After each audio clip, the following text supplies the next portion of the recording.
الحمد لوليه والصلاة على نبيه.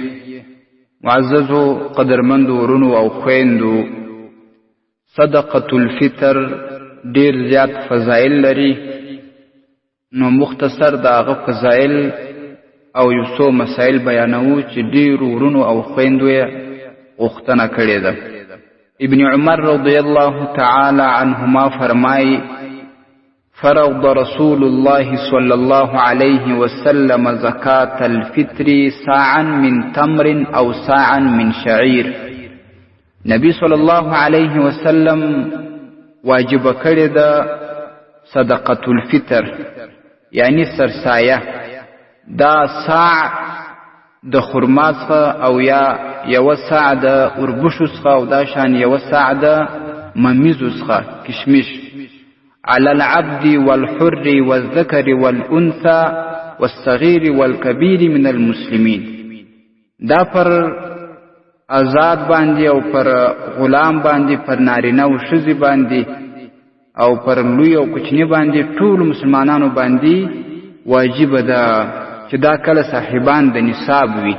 وأمر بها أن تؤدى قبل خروج الناس إلى الصلاة.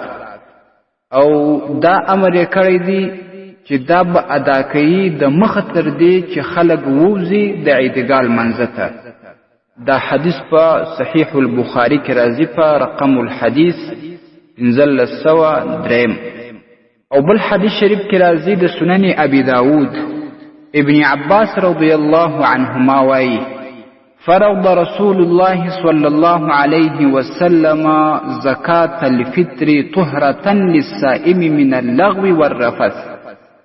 نبی صلی الله علیه وسلم واجب کړی دا سرسایه، دا به پاکی سي د صائم لپاره، یعنی روژاتي چې په روژه کې کم کارونه کړی وي، داسې بېهوده کارونه، بې مقصده خبرې، فضول کارونه، نو د دې د پاره به دغه صدقة الفطر جبیره او پټی شي.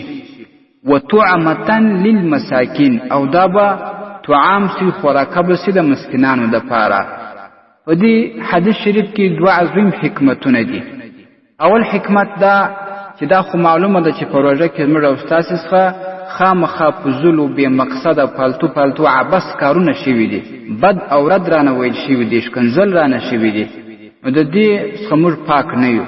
نو پر دې باندې چې انسان کله غور وکړي چې د دغه شانو په وجه باندې د روژې چې کم مقصد و کمه ثمره و او کمې برکت و هغه د لاسه وځي، نو دغه کمی، یعنی د دې غلطو کارونو، د دې بېهوده او عبثو کارونو او خبرو په مخ کې دغه صدقة الفطر جبیره یعنی پټی لویږي چې د دغه کوتاهی مخ ونیسي، د دغه عبثو کارونو مخ ونیسي، و انسان ته د یوې میاشتې د روژو فواید او ثمرات و برکات حاصل سي.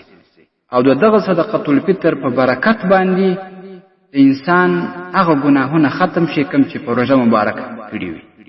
دویم حکمت دا دی چې په دې خپله خوشحالۍ کې غربا او مساکین فقرا خلک در سره شریک کړي.